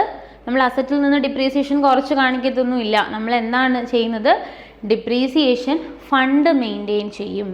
ഓക്കെ, ഡിപ്രീസിയേഷൻ ഫണ്ട് അതൊരു കോപ്പറേറ്റീവ് സൊസൈറ്റി, കോപ്പറേറ്റീവ് അക്കൗണ്ടിങ്ങിൻ്റെ ഒരു പെക്യുലാരിറ്റിയാണ്. The depreciation method generally followed in cooperative accounting depreciation ഫണ്ടാണ് കേട്ടോ. ഓപ്ഷൻ ഡി ആണ് ഇവിടുത്തെ right answer. Incorrect allocation of expenditure is dash error. Incorrect allocation of expenditure. അപ്പം ഇവിടെ നമുക്ക് എറേഴ്സ് ആണ് കണ്ടുപിടിക്കാനുള്ളത്. ക്ലറിക്കൽ എറേഴ്സും ഉണ്ട്, പ്രിൻസിപ്പിൾ എറേഴ്സും ഉണ്ട് അല്ലേ. Principle of omission, principle of commission, compensating errors അല്ലേ. അപ്പോൾ ഇതൊക്കെയാണ് മെയിനായിട്ട് നമ്മൾ ഡിസ്കസ് ചെയ്യുന്ന എറേഴ്സ്. എപ്പോഴും ഇത്തരത്തിലുള്ള ചോദ്യങ്ങൾ നമുക്ക് എക്സാമിന് വരുന്നുണ്ട് അല്ലേ, കണ്ടിട്ടുണ്ട് നമ്മൾ. അപ്പോൾ ഇവിടുത്തെ നമ്മുടെ ചോദ്യം ഇൻകറക്റ്റ് അലോക്കേഷൻ ഓഫ് എക്സ്പെൻഡിച്ചർ എന്ന് പറയുമ്പോൾ നമ്മൾ എന്ത് ആൻസറാണ് നമ്മളിവിടെ കൊടുക്കുക? എന്ത് ടൈപ്പ് എററാണ് കൊടുക്കുക? നമുക്ക് ഈ എറേഴ്സിനെ പറ്റിയിട്ടൊന്ന് പറഞ്ഞാലോ, ഒന്ന് ഡിസ്കസ് ചെയ്താലോ. അപ്പോൾ ഈ ഇൻകറക്റ്റ് അലോക്കേഷൻ ഓഫ് എക്സ്പെൻഡിച്ചർ എന്ന് പറയുമ്പോൾ എന്ത് ടൈപ്പ് എക്സ്പെൻഡിച്ചറാണ് ഇവരുടെ പറയുന്നതെന്ന് മനസ്സിലായോ? ക്യാപിറ്റൽ എക്സ്പെൻഡിച്ചറും അതുപോലെ തന്നെ റവന്യൂ എക്സ്പെൻഡിച്ചറിനെ പറ്റിയിട്ടാണ് ഈ ഇൻകറക്റ്റ് അലോക്കേഷൻ ഓഫ് എക്സ്പെൻഡിച്ചർ എന്നുകൊണ്ട് അവർ ഉദ്ദേശിക്കുന്നത്. അതായത് ഇതെങ്ങനെയാണ്? നമ്മൾ ക്യാപിറ്റൽ റിസീപ്റ്റ്, റവന്യൂ റിസീപ്റ്റ് പറഞ്ഞ പോലെ തന്നെയാണ്. ക്യാപിറ്റൽ എക്സ്പെൻഡിച്ചർ നമ്മളിപ്പോൾ എന്താണ് റെക്കറിങ് ആയിട്ടല്ലാത്ത എന്ന് നമ്മളവിടെ റിസീപ്റ്റ് പറഞ്ഞ പോലെ നമ്മളിപ്പോൾ ഒരു മിഷനറി വാങ്ങിച്ചു, ഒരു ലോങ് ടൈം പർപ്പസിന് വേണ്ടിയിട്ട് ഒരു ഹ്യൂജ് എമൗണ്ട് മുടക്കി നമ്മളൊരു മിഷനറി വാങ്ങിച്ചു. അതെന്താണ്? ക്യാപിറ്റൽ റിസീപ്റ്റാണ്. നമുക്ക് ഡേ ടു ഡേ ആയിട്ടുള്ള എക്സ്പെൻസുകളെല്ലാം നമുക്കുണ്ടാവും. വേജസ് കൊടുക്കുക, തരത്തിലുള്ള മിസലേനിയസ് എക്സ്പെൻസുകളെല്ലാം ഉണ്ടാവും ഡേ ടു ഡേ വർക്കിംഗ് സ്മൂത്തായിട്ട് നടക്കാൻ വേണ്ടിയിട്ട്. അപ്പോൾ അത്തരത്തിലുള്ള എക്സ്പെൻസുകളാണ് നമ്മൾ എന്തിൽ പറയുന്നത്? റവന്യൂ എക്സ്പെൻഡിച്ചറിൽ പറയുന്നത്. ഇപ്പോൾ ക്യാപിറ്റൽ എക്സ്പെൻഡിച്ചറും റവന്യൂ എക്സ്പെൻഡിച്ചറും ഇല്ലേ. അപ്പോൾ നമുക്കിവിടെ day to day working capital requirement എല്ലാം എന്തിലായിരിക്കും? റവന്യൂ എക്സ്പെൻഡിച്ചറിലായിരിക്കും പോകുന്നത്. അപ്പോൾ നമ്മൾ അക്കൗണ്ടിങ് ട്രീറ്റ് ചെയ്യുമ്പോൾ ചില കേസുകൾ നമ്മൾ എന്ത് ചെയ്യും, ക്യാപിറ്റൽ എക്സ്പെൻഡിച്ചറിനെ നമ്മൾ റവന്യൂ എക്സ്പെൻഡിച്ചറായിട്ട് ട്രീറ്റ് ചെയ്യുകയോ, ഇനി റവന്യൂ എക്സ്പെൻഡിച്ചറിനെ നമ്മൾ ക്യാപിറ്റൽ എക്സ്പെൻഡിച്ചറായിട്ട് ട്രീറ്റ് ചെയ്താലോ അവിടെ എന്ത് സംഭവിക്കും, പ്രിൻസിപ്പിൾ എറർ സംഭവിക്കും. കാരണം നമ്മൾ പ്രിൻസിപ്പിൾ, അക്കൗണ്ടിങ് പ്രിൻസിപ്പിൾ എന്ന് പറയുമ്പോൾ ക്യാപിറ്റൽ എക്സ്പെൻഡിച്ചർ നിങ്ങൾ ക്യാപിറ്റൽ എക്സ്പെൻഡിച്ചറായിട്ട് തന്നെ ട്രീറ്റ് ചെയ്യണം, റവന്യൂ എക്സ്പെൻഡിച്ചറിന് നിങ്ങൾ റവന്യൂ എക്സ്പെൻഡിച്ചറായിട്ട് തന്നെ ട്രീറ്റ് ചെയ്യണം. അതർവൈസ് അവിടെ പ്രിൻസിപ്പിൾ, അക്കൗണ്ടിങ് പ്രിൻസിപ്പിൾ വയലേറ്റ് ചെയ്യുവാണ്. എപ്പോഴാണ് പ്രിൻസിപ്പിൾ എറർ വരുന്നത്? അക്കൗണ്ടിങ് പ്രിൻസിപ്പിൾസ് വയലേറ്റ് ചെയ്യുമ്പോഴാണ് എന്ത് വരുന്നത്, പ്രിൻസിപ്പിൾ എറർ വരുന്നത്. ഇനി അതെങ്ങനെയാണ് മാറി പോകുന്നത്, അല്ലെങ്കിൽ ക്യാപിറ്റൽ എക്സ്പെൻഡിച്ചർ റവന്യൂ എക്സ്പെൻഡിച്ചർ തമ്മിലുള്ള ഇങ്ങനെ ഒരു കോൺഫ്ലിക്റ്റ് ഉണ്ടാകുന്ന റീസൺ എങ്ങനെയാണെന്ന് വെച്ചാൽ, ഫോർ എക്സാമ്പിൾ അതിൻ്റെ എക്സാമിന് ചോദിച്ചിട്ടുണ്ട്. അതായത് ഇപ്പോൾ നമ്മൾ ഒരു മിഷനറി വാങ്ങിയെന്ന് കരുതുക. ആ മിഷനറി വാങ്ങിയാൽ മാത്രം പോരല്ലോ, അത് നമുക്ക് ഇൻസ്റ്റാൾ ചെയ്യണം. ഇൻസ്റ്റാൾ ചെയ്യണമെങ്കിൽ നമുക്ക് എന്ത് വരും, ഇൻസ്റ്റലേഷൻ ചാർജസ് ഒക്കെ ആവും അല്ലേ. മിഷനറി വാങ്ങിച്ചു അതിൻ്റെ റിപ്പയറിങ് കാര്യങ്ങൾ വരുമ്പോൾ ഇൻസ്റ്റലേഷൻ ചാർജസ് അവിടെ വരും. അപ്പോൾ നോർമലി വരുന്ന റിപ്പയറിങ് ചാർജസ് ഒക്കെ നമ്മൾ എന്തിലോട്ടാണ് ട്രീറ്റ് ചെയ്യുന്നത്? കാരണം അത് റെക്കറിങ് ആയിട്ടുള്ളതാണ് അല്ലേ, ഡെയിലി വരുന്നത്. അപ്പം നമ്മളത് റവന്യൂയിലോട്ടാണ് നമ്മൾ എന്ത് ചെയ്യുന്നത്, ഒരു റവന്യൂ എക്സ്പെൻഡിച്ചറായിട്ടാണ് നമ്മൾ ട്രീറ്റ് ചെയ്യുന്നത്. പക്ഷേ ഒരു പർട്ടിക്കുലർ അസറ്റ് വാങ്ങി അതുമായി ബന്ധപ്പെട്ട ഇൻസ്റ്റലേഷൻ ചാർജോ അത് ക്യാരി ചെയ്യാൻ ഉപയോഗിച്ചിട്ടുള്ള അല്ലെങ്കിൽ ക്യാരി ചെയ്യാൻ വേണ്ടിയിട്ട് വന്ന എക്സ്പെൻസുകളോ എന്ത് ചെയ്യണം, ആ ഒരു പർട്ടിക്കുലർ മിഷനറിയുടെ എക്സ്പെൻസിനോടൊപ്പം ആഡ് ചെയ്യണം എന്നുള്ളതാണ് റൂള്. ഓക്കെ, അതായത് നമ്മളൊരു മിഷനറി മേടിച്ചു, അത് നമ്മൾ ഇൻസ്റ്റാൾ ചെയ്യാൻ നമുക്ക് എന്ത് ചെയ്തു, ഒരു 10,000 റുപ്പീസ് ആയെന്ന് കരുതുക. ടോട്ടലി അതിനൊരു 2 lakh ആണെങ്കിൽ ഒരു 2,10,000 ആണ് ശരിക്കും ആ മിഷനറി വാങ്ങിയതിൻ്റെ കോസ്റ്റ് എന്ന് പറയുന്നത്. അപ്പോൾ ആ ഒരു പർട്ടിക്കുലർ മിഷനറി അതുമായി ബന്ധപ്പെട്ട ഇൻസ്റ്റലേഷൻ ചാർജ് ആ ഒരു മിഷനറിയിൽ എക്സ്പെൻസിൽ വേണം എന്ത് ചെയ്യാൻ, ഡെബിറ്റ് ചെയ്യാൻ. അല്ലാതെ റവന്യൂ എക്സ്പെൻസായിട്ട് എന്ത് ചെയ്യരുത്, അതിന് ഇൻസ്റ്റലേഷൻ ചാർജ് പ്രത്യേകിച്ച് അതൊരു റവന്യൂ എക്സ്പെൻസായിട്ട് എന്ത് ചെയ്യരുത്, എഴുതരുത് എന്നുള്ളതാണ്. അപ്പോൾ എന്ത് ചെയ്യും, ചില കേസിൽ എന്ത് ചെയ്യും, മാറിപ്പോകും. ഈ ഇൻസ്റ്റലേഷൻ ചാർജസിന് എന്ത് ചെയ്യും, ആ പർട്ടിക്കുലർ കൺസേൺഡ് അസറ്റിനോടൊപ്പം കൂട്ടാതെ അതിനൊരു റവന്യൂ എക്സ്പെൻഡിച്ചറായിട്ട് എടുത്ത് ട്രീറ്റ് ചെയ്തു. അവിടെ എന്ത് തെറ്റി, എറർ സംഭവിച്ചു. പ്രിൻസിപ്പിൾ എറർ അവിടെ ഒക്യുറായി, അക്കൗണ്ടിങ് പ്രിൻസിപ്പിൾ അവിടെ വയലേറ്റ് ചെയ്തു. അപ്പോൾ അതാണ് ഇവിടെ പറയുന്നത്, ഇൻകറക്റ്റ് അലോക്കേഷൻ ഓഫ് എക്സ്പെൻഡിച്ചർ. അപ്പോൾ അത് കൃത്യമായിട്ട് നോക്കണം. ക്യാപിറ്റൽ എക്സ്പെൻഡിച്ചർ റവന്യൂ എക്സ്പെൻഡിച്ചർ എങ്ങനെ ട്രീറ്റ് ചെയ്തിരിക്കുന്നു. അപ്പോൾ അതിൻ്റെ കേസിലാണ് എന്ത് വരുന്നത്, പ്രിൻസിപ്പിൾ എറർ വരുന്നത്.